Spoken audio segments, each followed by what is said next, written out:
नमस्कार, मैं विभा उपाध्याय आपके साथ और आज हमारे साथ हैं लोकसभा सांसद, बीजेपी नेता और साथ ही बड़े नामचीन कलाकार भी हैं। लोक कला की दृष्टि से देखा जाए तो इनकी पहचान अपने आप में अभूतपूर्व है।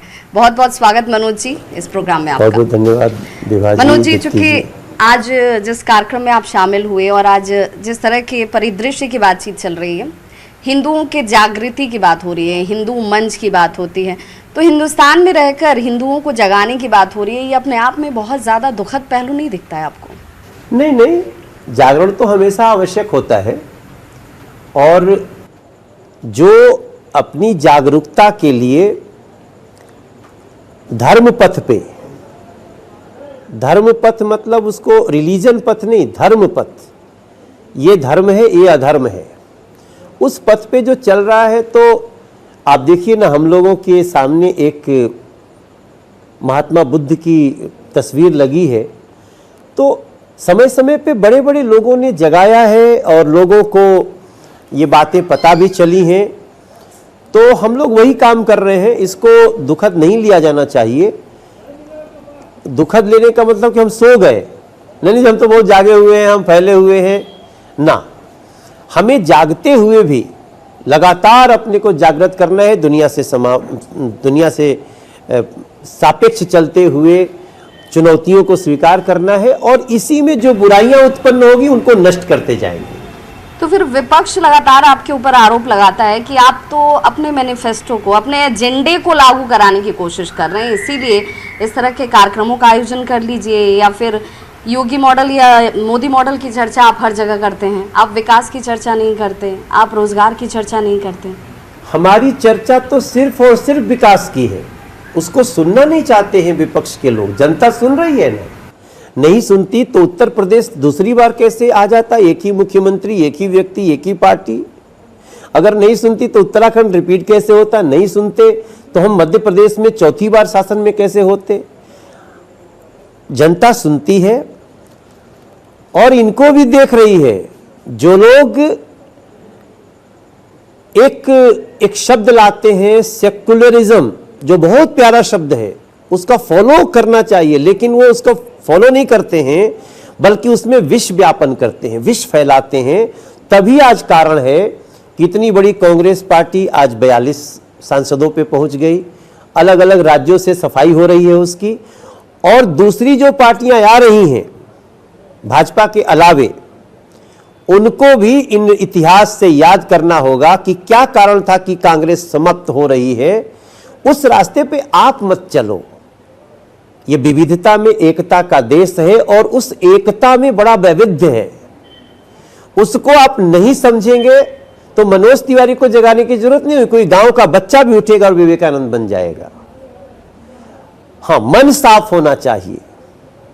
इसलिए मैं बार बार लोगों को कहता हूं कि हनुमान चालीसा की उस लाइन को सुनिए, महावीर विक्रम बजरंगी, कुमति निवार सुमति के संगी।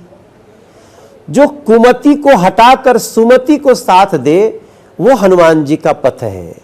अगर उससे भी किसी को आपत्ति है तो इसका मतलब वो कुमति के मार्ग पे जाना चाहता है, फिर शासन काम करेगा, फिर संविधान काम करेगा। मनोज जी, चूंकि अभी हाल के दिनों में बुलडोजर को लेकर के बहुत चर्चाएं चल रही हैं कि भाई बुलडोजर को हम इस रूप में इस्तेमाल करने लगे हैं कि लोगों को डर लगने लगे। क्या ये बुलडोजर डराने के लिए चलाया जा रहा है या कानून को स्थापित करने के लिए बुलडोजर चलाया जा रहा है, क्योंकि देश तो कानून से चलेगा ना? ये बुलडोजर शब्द नया नहीं है, न बुलडोजर यंत्र नया है, बल्कि वो लोग विचार करें जिन लोगों ने बुलडोजर को कानून व्यवस्था से अलग रख दिया था। ये तो सदियों से चली आ रही व्यवस्था है। रावण पर भी राम को क्यों अटैक करना पड़ा, आक्रमण करना पड़ा? क्योंकि वो भी एक प्रकार का बुलडोजर था। उसके पहले बहुत समझाया गया। इस देश में लॉ एंड ऑर्डर को जब कोई पालन नहीं करता है या गलत काम करता है तो उसको बुलडोजर लॉ एंड ऑर्डर को रखने के लिए ईमानदार, सत्यनिष्ठा वाले जो शोषित पीड़ित लोग हैं उनको जीवन देने के लिए अपना कार्य करता है। अब धन्यवाद अखिलेश जी ने बुलडोजर बाबा कह दिया, धन्यवाद राहुल जी ने चौकीदार शब्द का शब्द इस्तेमाल किया। तो ये देश के हृदय से जुड़ा हुआ शब्द है।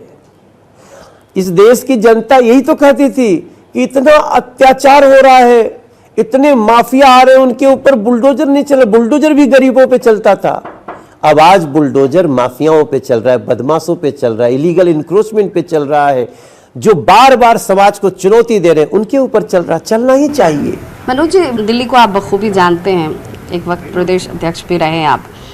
इस वक्त जहांगीरपुरी की घटना का मैं जिक्र करूं तो जहांगीरपुरी में जो घटना हुई तो विपक्ष आप पर बार बार ये गंभीर आरोप लगाता है और इस आरोप को स्पष्ट करना या उन आरोपों का जवाब देना बहुत ज़रूरी है, क्योंकि वो ये बार बार कह रहा है कि आप एक धर्म विशेष के खिलाफ ये कार्रवाई कर रहे हैं। ये कितना सही या उचित आपको लगता है? क्योंकि जब आप कानून की बात करते हैं तो फिर कानून तो जाति और धर्म देखकर चलेगा नहीं। ये लोग मूर्ख नहीं है, जो ऐसा कह रहे हैं ना, वो मूर्ख नहीं है, वो सियाणे लोग हैं। वो इतना सियाणे हैं कि अभी आज के 2.5 साल पहले अमर कॉलोनी को सील कर दिया गया। जो लोग घर में रह रहे, दुकानें थी, उनको निकाल निकाल के सील कर दिया गया और कई का उस सदमे में हार्ट अटैक से मौत हो गई। एक बार किसी के जुबान पे अमर कॉलोनी नहीं आई, आज भी सील पड़ी है। मनोज तिवारी अभी 2 साल पहले एक सीलिंग के विरुद्ध सुप्रीम कोर्ट तक लड़ाई लड़ा। न्यूज 18 का अगर आप खंगालेंगे तो लेगा, मनोज तिवारी को सुप्रीम कोर्ट क्यों जाना पड़ा। सुप्रीम कोर्ट ने हमें सांसद रहते हुए समन किया, मैं गया, जवाब दिया, उसकी तो कोई बात नहीं। तो कार्रवाई तो तब भी चल रही थी, कार्रवाई जहांगीरपुरी में भी हुई है और कार्रवाई अभी तो मैं कल जो अपने एमसीडी से बातचीत कर रहा था उसमें 27 जगह पे अभी कार्रवाई होने वाली है, इलीगल इंक्रोचमेंट। अब उसमें 2 ही नाम ले रहे हैं, जहांगीरपुरी और शाहीन बाग, क्योंकि इससे उनका उल्लू सीधा होता है। आप शिव बिहार का भी नाम लो मनोज जी, तो फिर ये नहीं पूछा जाएगा, क्योंकि पॉलिटिक्स में टाइमिंग बहुत मायने रखती है, तो कहा जाएगा कि ये समय का ही चुनाव क्यों, इंक्रोचमेंट तो धीरे धीरे हुई होगी, इतना लंबा हम इंतजार क्यों कर रहे थे। मीडिया का है, इसमें एमसीडी का नहीं है। मीडिया अभी दिखाई है, ये पहले भी होता था। आप देखिए, आपको पता है ना, मैं 5 बार वो जस्टिस लोकुर जी की अदालत में, सुप्रीम कोर्ट में गया। तो मैं क्या करके गया था? मैं ऐसे ही किसी कार्रवाई के संदर्भ में गया था। तो आज ठीक है, जहांगीरपुरी की घटना इसलिए घट गई कि कुछ दिन पहले शोभा यात्रा पे पत्थरबाजी हुई थी, दंगे हुए थे। तो ये जब कोई जगह हॉट होती है ना, तो उस पे ये बात आ जाती है। और आपको बताऊं, आपके न्यूज 18 के फोरम पे कि हम लोग उत्तर प्रदेश बिहार के सब देश भर, दुनिया भर देख रही है अब तो चैनल को। भैया हो, ये कुछ लोग इसको बना रहे हैं विवादास्पद, ये विवादास्पद है नहीं। ये तो सुप्रीम कोर्ट की मॉनिटरिंग कमेटी से पूछिए ना कि 15 साल बने रहे भूरे लाल जी कहां हो, क्या कर रहे थे सुप्रीम कोर्ट के आदेश लेकर के? खाली वसूली कर रहे थे क्या दिल्ली में कि ये बुलडोजर का भय दिखाएंगे, फिर उससे हम पैसा ले लेंगे? मैं I want to challenge monitoring committee जो सुप्रीम कोर्ट को धोखा दिया है, उससे सवाल होना चाहिए कि आप लोग किस काम के लिए मॉनिटरिंग कमेटी बनाई थी आपको माननीय सुप्रीम कोर्ट ने। तो मैं आपको बताऊं कि विभाजी, दीप्ति जी, ये चलते रहेला, ये कबो रुकले नहीं खे। इलीगल इंक्रोचमेंट का सुप्रीम कोर्ट के निर्देश से कार्रवाई होती रहती है और जो लोग इसको विवाद बनाना चाहते हैं वो दोषी हैं। वो इस समय जिसे ईद का भी त्योहार है, नवरात्रि बीता है, कुछ लोग देश की ईद खराब करना चाहते हैं, माहौल बिगाड़ना चाहते हैं। और ना आप सोचिए, कुछ दिन पहले एक फोटो चली थी दिल्ली में, फोटो चल रहे कि एगो आदमी पुलिस के पैर पकड़ के बैठल बा और आम आदमी पार्टी वाले पोस्टर लगा दिए थे। 3 साल हो गया भैया, वो भी तो इलीगल इंक्रोचमेंट पे घटना ही थी ना। फिर क्यों आप जहांगीरपुर और शाहीन बाग को मुद्दा बना रहे हो? वहां के लोग भी नाराज हैं। और हम आपको बताएं आपके शो में कि इलीगल इंक्रोचमेंट सड़कों का ठीक कराया जा रहा है। दिल्ली में नरेंद्र मोदी जी ने इतना बड़ा काम किया है, जो इलीगल हाउसेस थे, इलीगल भी दो तरह का होता है, हमने जमीन हमारी है लेकिन हमने नक्शा नहीं बनाया, वो भी इलीगल है, और सरकार की जमीन पे बना लिया, वो भी इलीगल है। जो लोग अपनी जमीन पे बिना नक्शे के बना लिए थे, 40 लाख लोगों को एक दिन में नरेंद्र मोदी जी ने कहा अब ये अनाधिकृत का जो दाग है वो हम हटा रहे हैं, सबको अधिकृत कर दिया। उसकी चर्चा तो कहीं नहीं हो रही है।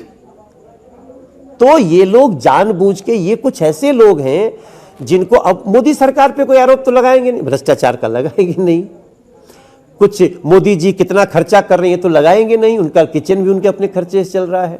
हम जैसे सांसदों पे क्या आरोप लगाएंगे? लगाइए ना, 7 साल हो गया, कुछ ढूंढिए हमारे खिलाफ। अब कुछ नहीं मिलेगा तो हमारी अच्छे कार्यों में से क्या संवेदनात्मक बना सकते हैं उसको उठा रहे हैं। इसलिए मैं सबको ईद की बधाइयां देता हूं। सभी लोग, मेरे हर धर्म के भाई बहन, आप केवल इलीगल इंक्रोचमेंट हटवाने में खुद मदद करिए। I want to thank Shaheen Bagh. Shaheen Bagh के लोग खुद ही अपना इंक्रोचमेंट हटा हटा के हटने लगे। ये क्या हो गया? आज देखिए उत्तर प्रदेश में कई हमारे मस्जिदों से, मैं धन्यवाद करता हूं सभी मौलाना लोगों को, लाउड स्पीकर खुद हटा रहे हैं। ये शासन को समझाना पड़ेगा। जहां जहां बीजेपी है वो समझा रही है, जहां बीजेपी नहीं है वो कहते हैं आओ आओ सड़क पे ही नमाज अदा करो। लेकिन मनोज जी यहाँ पे आपको मैं टोकूंगी कि आपने कहा कि जहां जहां बीजेपी है, बीजेपी समझा रही है, लोग समझ भी रहे हैं। ये लाउड स्पीकर वाली बात, आपके बिहार में आप सहयोगी पार्टी हैं, जेडीयू आपके साथ है, ये बात आप अपने सहयोगी को नहीं समझा पाए? कोई बात नहीं, हम समझाने की कोशिश कर रहे हैं, लेकिन हमारा कोई ऐसा मुद्दा नहीं है कि नहीं। लेकिन जब बात लाउड स्पीकर की होगी तो ये बात तो किसी एक स्टेट से जुड़ी हुई नहीं है। सुप्रीम कोर्ट के निर्देश की बात हम करेंगे, हम उस हिसाब से देश को चलाएंगे, कानून के हिसाब से देश चलेगा, धर्म के हिसाब से तो चलेगा नहीं। जहां भी हम कोलिशन में होते हैं, हम किसी को अपनी विचारधारा बुलडोज नहीं कर सकते। तो बातचीत चल रही है। हमारे पार्टी के मंत्री ने कहा कि नहीं यहाँ भी हटना चाहिए। नीतीश जी का कल बयान आता रहा 20 को, उसने इनकार किया। तो कोई बात नहीं, हमारा कोलिशन का धर्म तो कोलिशन के धर्म में जाएगा। बाकी अब खुद ही लोग समझदार हैं, और आप देखिएगा ये बहुत अच्छी बात चली है, इसका अच्छा निदान निकल जाएगा। देश में जो झंझट का कारण है वो सब खत्म हो जाएगा। चलिए, आपने कहा कि मतलब आने वाले वक्त में जहां पर बीजेपी है वहां भी, और जहां बीजेपी नहीं है वहां भी लोग इसे सिर्फ अपने हित से जोड़कर देखेंगे। और कल राजस्थान में जिस प्रकार से सड़क पे अशोक गहलोत सरकार ने कितनी माइक लगवा करके और नमाज अदा करवाया, हर चैनल ने दिखाया, क्या उसका जवाब राजस्थान नहीं देगा? देगा। अरे वो जो नमाज अदा कर रहे हैं ना, उनको आप उकसा के वहां ले जा रहे हो। वो बहुत समझदार लोग हैं, बड़े प्योर लोग हैं, उनको एक बार प्यार से समझा के देखो, समझ जाएंगे। बीजेपी खाली प्यार से समझा रही है। चलिए, बीजेपी बुलडोजर पे समझा दे रही है, लाउड स्पीकर पे भी समझा दे रही है, जहांगीरपुरी में जो चीज़ें हो रही हैं उसको भी लोग समझ ले रहे हैं। फिर वही आम जनता पेट्रोल की भी बात पूछेगी आपसे, पूछेगी कि भाई हमें वहाँ पे भी राहत मिलनी चाहिए, महंगाई बहुत बढ़ रही है, आम आदमी के ऊपर उसका सीधा असर पड़ता है, तो उसे इससे कब तक राहत मिलेगी? ये एक ऐसा विषय है जो हमारे देश के एक स्तर पे न थोड़ा नियंत्रण से बाहर होता है, और ये मोदी सरकार ही है जिसने प्रधानमंत्री बनते ही नरेंद्र मोदी जी 2014 में हम भी सांसद बने, और हमने इसको सीधे इंटरनेशनल मार्केट से जोड़ दिया। तो अभी वर्तमान परिस्थितियां दुनिया की आपको पता ही है, कई देशों में युद्ध है, युद्ध की स्थिति है, तनाव की स्थिति है, लेकिन उसके बाद भी नरेंद्र मोदी जी ने 10-10 रुपया कम किया डीजल पेट्रोल पे। और अभी 3 दिन पहले उन्होंने मुख्यमंत्रियों से प्रार्थना की, भैया अरविंद केजरीवाल जी तहु कद, अगर 10 रुपया केंद्र घटा रहल बिया तो तू 7 रुपया घटा द, राजस्थान घटा दे। अब देखिए लोग सड़क पे आ रहे हैं, तो जब इतनी पेट्रोल डीजल 80% हमारी जरूरत का बाहर से आता है, आप लोगों को ही मालूम है बाटे। अब ओकरे बाद भी अगर केंद्र घटौले बा वैट 10-10 रुपया, मैंने 10 रुपया के फायदा भइल बा, उत्तर प्रदेश घटा देलस, आज अगर आप बिहार में जाई और आप बैठल बानी दुर्गावती में, आप बैठल बानी मोहनिया में, सासाराम में, तो झींगा से लोग चले चंदौली से राजा तेल भरवावे। तो बिहार की सरकार के भी सोचे कि चाहिए, भले हमनी के कोलिशन बांटे, लेकिन वहां मुख्यमंत्री मेरा यही था कि सवाल कि अगर ये बात यूपी में पड़ोसी राज्य में हो सकती है तो बिहार में आप शासन में हैं, साथ में हैं, तो ये बात जरा उन्हें भी समझाते कि बिहार के लोगों को भी राहत मिलनी चाहिए। अब तो समझाइए राहुल गांधी जा, मतलब ये बात चलता लाउड स्पीकर वाला, बुलडोजर वाला और फिर ईवी, सब बात समझे वाला लेवल पे। लाउड स्पीकर पर तो एक देश में ऐसे चर्चा हो रहा बा, लेकिन बिहार के लोग भी चर्चा करते हैं। और कौने स्तर पे चर्चा होता हम नहीं बता सकी ना, लेकिन बयान चूंकि आइल बा तो कहीं ना कहीं तो बात पहुंचले हुई, चाहे मीडिया पहुंचले होके। लेकिन हम देखिए कोलिशन के धर्म का पालन करते हैं। अगर जदयू के एजेंडा में ये नहीं आता है तो कोई बात नहीं, हम भविष्य में देखेंगे इस। बिल्कुल, क्योंकि जेडीयू ने क्लियर किया है, उसने कहा है कि हम यहाँ पर एनडीए की सरकार चला रहे हैं, बीजेपी की सरकार नहीं चल रही है। तो बीजेपी का एजेंडा हो सकता है, बीजेपी जहाँ पर एक शत्र रूप में है वहाँ पर वो उसे लेकर स्वतंत्र है फैसले को लागू करने के लिए, लेकिन जब जहाँ पर कोलिशन की गवर्नमेंट है वहाँ पर आपको एक आम सहमति से आगे चलना होगा, उस निर्णय को पालन कराना होगा। धीरे धीरे सारी समस्या कट ही जाएगी, आज नहीं तो कल ये बातें बन ही जाएंगी। We have to think positive। हाँ, मतलब अप्रोच सही रखिए, हाँ। फिर कोई ना कोई निष्कर्ष। हम देखिए, हम यही तो कहना चाहते हैं कि एनडीए सरकार और बीजेपी सरकार दोनों का अंतर तो समझना पड़ेगा। तो हो सकता है जिस दिन लगेगा कि नहीं बीजेपी की विचारधारा ठीक है कि भाई सड़कों पे क्यों, कोई भी सड़कों पे जो भी काम होना हो, चाहे वो हनुमान चालीसा ही होनी हो या रोज नमाज अदा करनी हो, तो परमिशन लीजिए ना। हो सकता है उस दिन परमिशन मिल जाए कि भैया आज हमारी ये कल कर दीजिए, तो वो परमिशन लीजिए। ये हमारे सुप्रीम कोर्ट का एक नोटिफिकेशन भी है। तो बिल्कुल सुप्रीम कोर्ट चूंकि सर्वोच्च संस्था है, वैधानिक संस्था है, और उसके हिसाब से ही स्टेट या फिर देश को चलना चाहिए।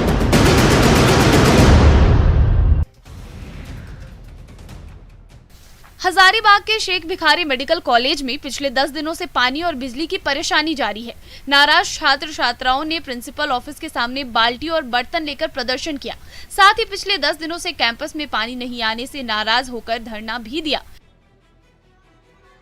स्टूडेंट्स का कहना है कि पानी नहीं रहने से वे समय पर ना तो क्लास कर पा रहे हैं और ना ही पढ़ पा रहे हैं।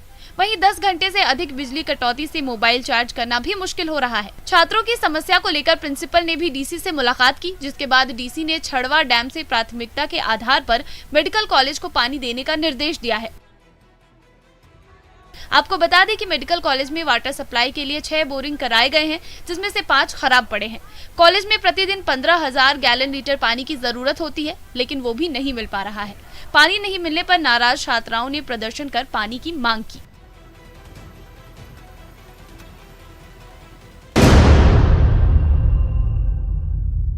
मनोज तिवारी हमारे साथ बातचीत कर रहे हैं, और चूंकि हमारे साथ मनोज जी तृप्ति भी हैं, और तृप्ति हमारे एक खास शो को प्रेजेंट करती हैं, भोजपुरी जंक्शन। उस भोजपुरी के जरिए हम सबकी कोशिश है, हाँ, तो हमने की कोशिश होला कि भाई भोजपुरी भाषी लोग, काहे कि अभी अमित शाह जी भी कहले रहलन कि भाई अपन क्षेत्रीय भाषा के बिल्कुल ना भूले के चाहिए। अगर आदमी के पहचान बनाए के बाद तो भोजपुरी बोले ली ना, बहुत जरूरी बाटे कि हमने के आपन भाषा के इस्तेमाल जरूर करी जा।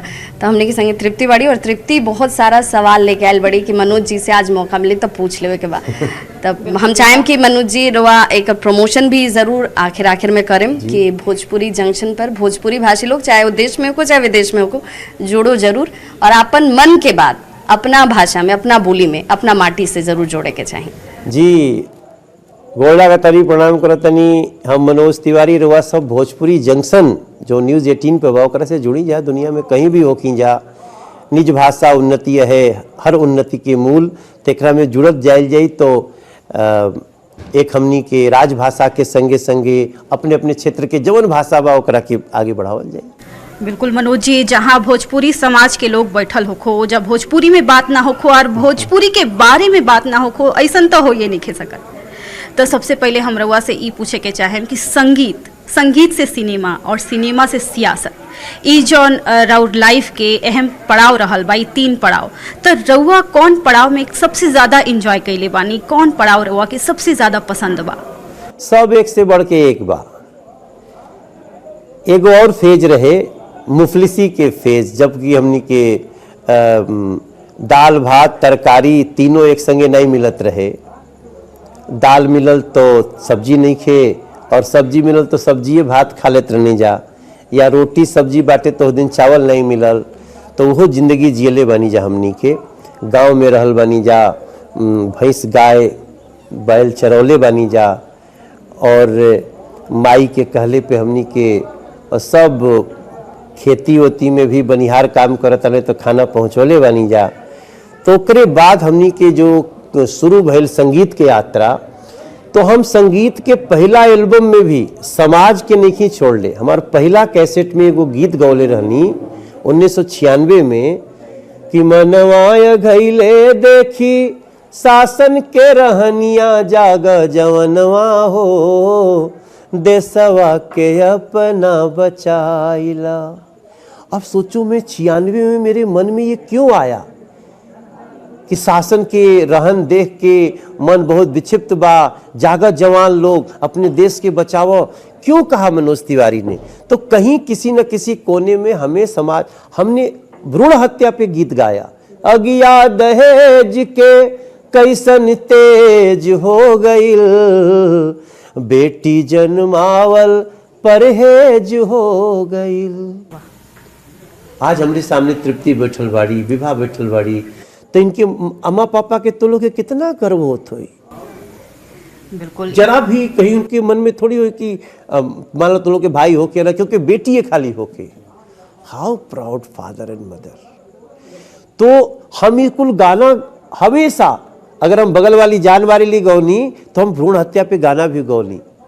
अगर हम गौनी ऊपर वाली के चक्कर में लेकर को पिटाइल बा तो हम इहो गौनी की एगो गाना की ये लाल बत्ती के खिलाफ मंत्रियों के नियम का बघार ताड़ा, रास्ता छोड़ो मंत्री जी के गाड़ी आवता, सड़क खाली कर राजा के सवारी।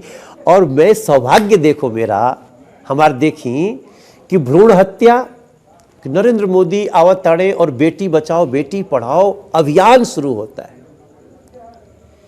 लाल बत्ती के विरोध में गावत रहे मनोज तिवारी, लाल बत्ती खत्म हो गई। मेरी सोच एक दिन देश का प्रधानमंत्री बनने वाले व्यक्ति के मन से कितनी मिल गई।